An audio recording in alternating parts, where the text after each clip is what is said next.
Morning, everybody. Welcome to another Tawa School Story Time. Hope you've all had a great weekend. I've been very busy this weekend as I have been painting my fence. I think I've still got paint all over me still.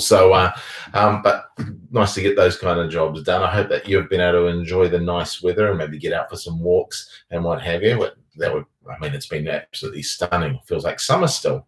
Awesome. Well, we've got a couple of stories that we're going to read. We're going to be going a bit old school, really, with reading some fairy stories. This one's the Three Billy Goats Gruff, but it's written by Gavin Bishop, who is a New Zealand author and illustrator. So we're going to read that, and then we're going to read more of the Twits, where we were up to the great glue painting begins. All right. So firstly, the Three Billy Goats Gruff by Gavin Bishop. The Three Billy Goats Gruff lived at the foot of a tall mountain. "Winter is on its way and the grass is getting thin," said the eldest Gruff brother one day. "We must go up the mountain where the grass is thick and green to make ourselves fat."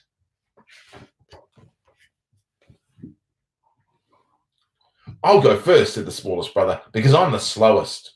"Good idea, off you go," said his two older brothers. We'll be along soon." The little Billy Goat Gruff trotted up the mountain path until he came to a bridge over a deep ravine. Under that bridge lived a troll with eyes as big as dinner plates and a nose as long as a ski pole. The little Billy Goat Gruff stepped onto the bridge, went trip, trap, clippity-clop, hop and a skip over the rickety bridge. "Littlest Billy Goat Gruff, I'm going up the mountain to make myself fat for the winter." "Oh, no, you're not.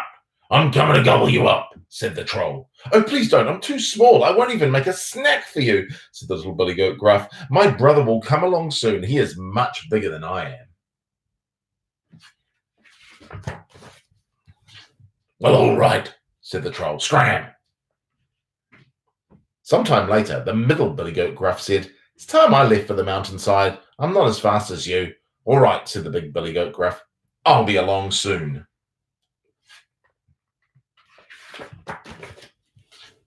The middle Billy Goat Gruff trotted up the mountain path until he came to a bridge over the deep ravine. He went trip, trap, clippity-clop, hop and a skip over the rickety bridge. "Who's that clopping over my bridge?" roared the troll. "It is I, the middle Billy Goat Gruff. I'm going up the mountain to make myself fat for the winter."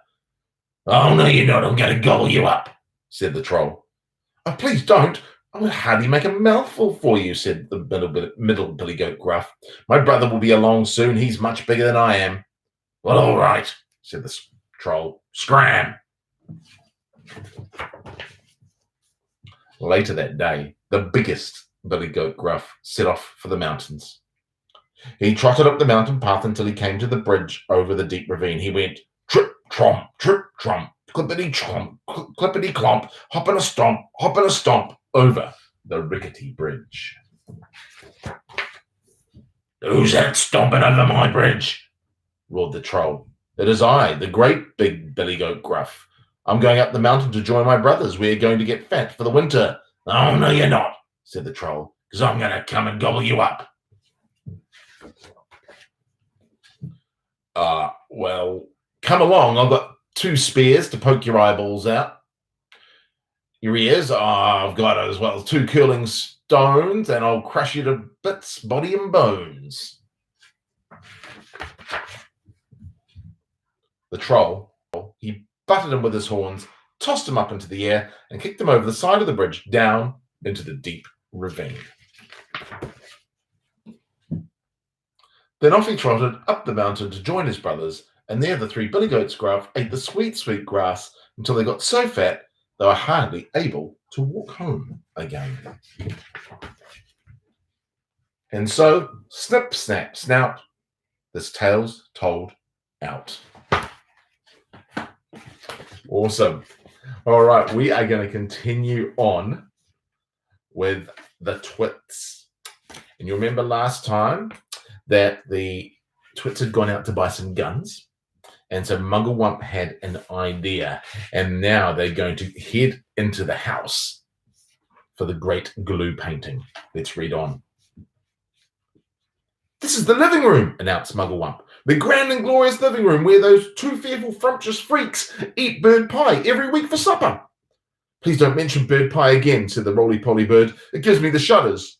"We mustn't waste time," cried Mugglewump. "Hurry up, hurry up. Now the first thing is this. I want everyone to paint sticky glue all over the ceiling. Cover it. Just do as you're told and don't argue." "But how do we get up there?" they asked. "We can't reach." "Monkeys can reach anywhere," shouted Mugglewump. He was in a frenzy of excitement, now waving his paintbrush and his bucket and leaping all over the room. "Come on, come on, come on, jump on the table, stand on the chairs, hop on each other's shoulders.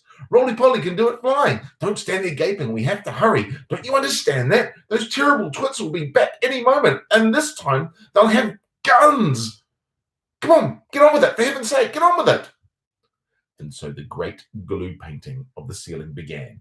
All the other birds who had been sitting on the roof flew in to help, carrying paintbrushes in their claws and beaks. There were buzzards, magpies, rooks, ravens, and many more. Everyone was splashing away like mad, and with so many helpers, the job was soon finished.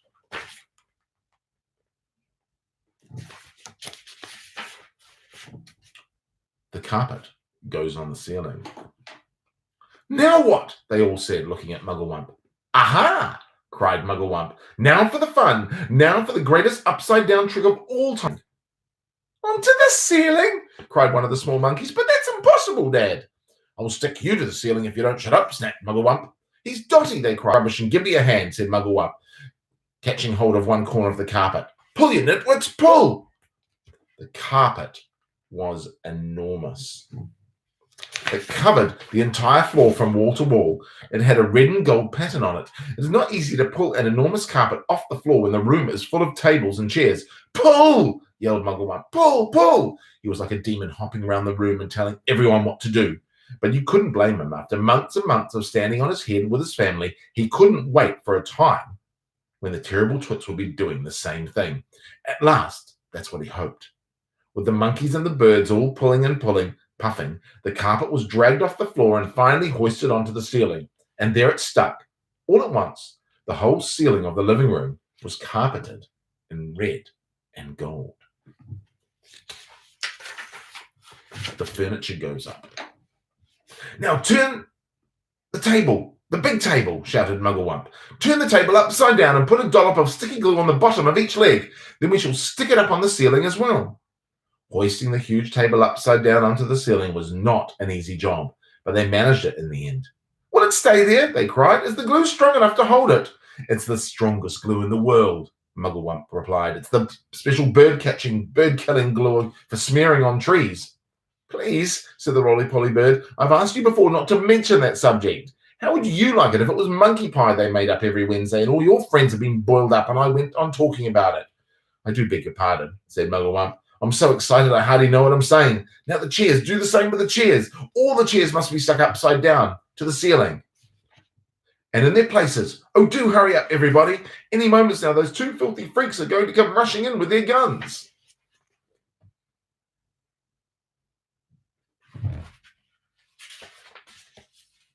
The monkeys with the birds helping them put glue on the bottoms of each chair leg and hoisted them up to the ceiling. "Now the smaller tables," shouted Mugglewump, "and the big sofa, and the sideboard, and the lamps, and all the tiny little things. The ashtrays, the ornaments, and the beastly plastic gnome on the sideboard. Everything, absolutely everything must be stuck to the ceiling."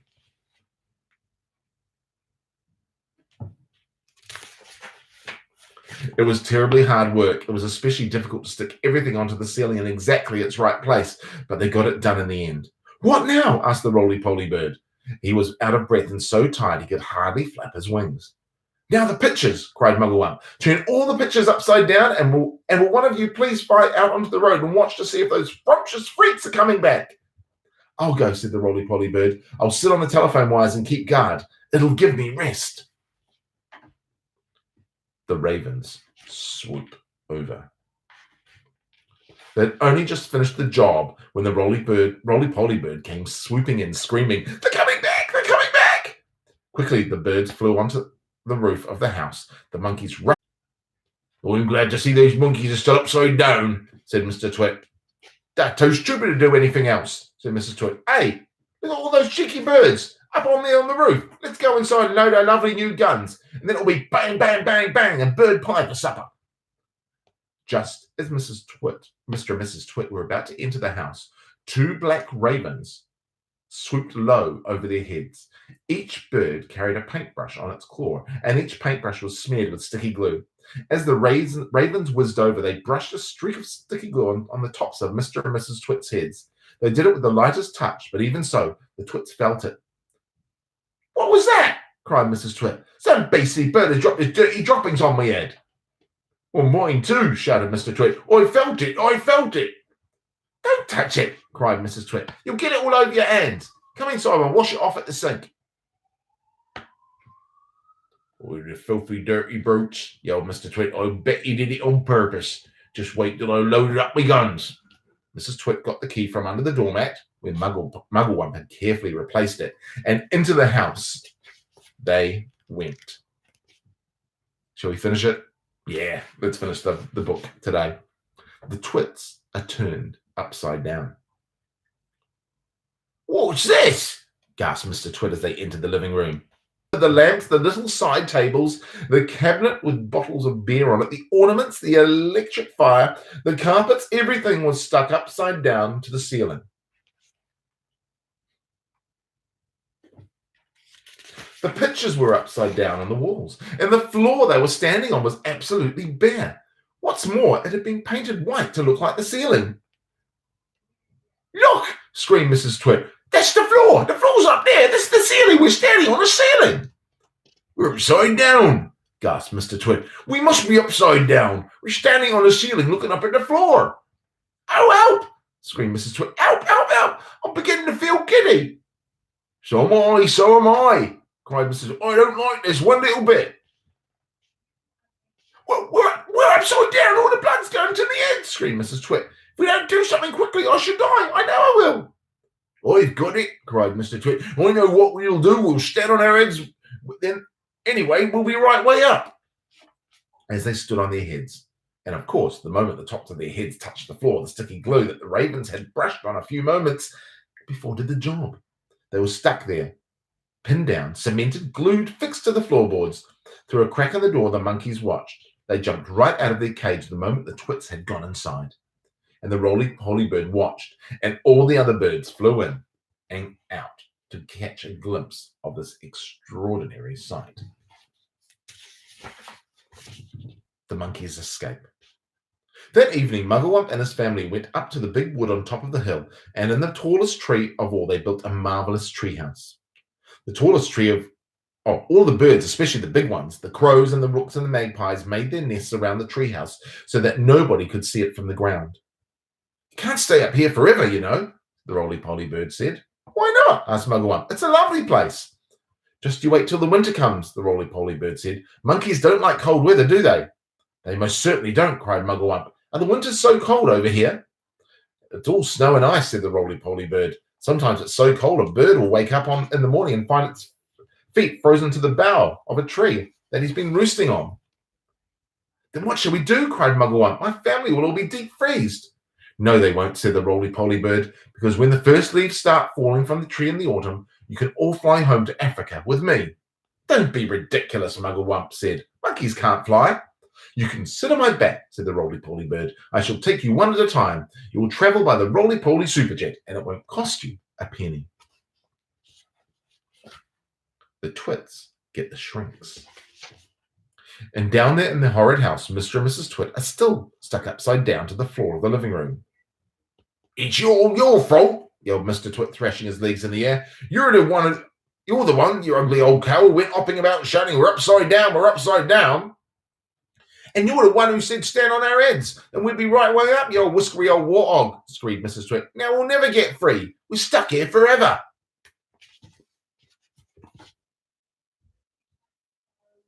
"You may be stuck here forever," said Mr. Twit, "but not me. I'm going to get away." Mr. Twit wriggled and squirmed, and he squiggled and wormed. He twisted and turned, and he choggled and churned with his, but the sticky glue held him to the floor just as tightly as it had once held the poor birds in the big dead tree. He was still as upside down as ever, standing on his head. But heads are not made to be stood upon. If you stand on your head for a very long time, a horrid thing happens. And this is where Mr. Twit got his biggest shock of all. With so much weight on it from up above, his head began to get squashed into his body. Quite soon it had disappeared completely, sunk out of sight into the fatty folds of his flabby neck. "I'm shrieking," burbled Mr. Twit. "So am I!" cried Mrs. Twit. "Help me! Save me! Call a doctor!" yelled Mr. Twit. "I'm getting the dreaded shrinks." And so he was. Mr. Twit was getting the dreaded shrinks too. And this time it wasn't a fake. It was the real thing. Their heads shrank into their necks. Their necks began shrinking into their bodies. And their bodies began shrinking into their legs. And their legs began shrinking into their feet. And 1 week later, on a nice sunny afternoon, a man called Fred came around to read the gas meter. When nobody answered the door, Fred peeped into the house, and there he saw on the floor of the living room 2 bundles of old clothes, 2 pairs of shoes, and a walking stick. There was nothing more left in the world of Mr. and Mrs. Twit. And everyone, including Fred, shouted, "Hooray!" Well, we have finished the Twits for now. I'll have a think about what we might read over the next wee while as well. So, hey, I hope you guys are all keeping well. Look after yourselves. I'm going to hang around on the chat for a little bit longer if you want to. Let me know how you're getting on. Otherwise, we'll catch you the same time tomorrow. Ka kite anō.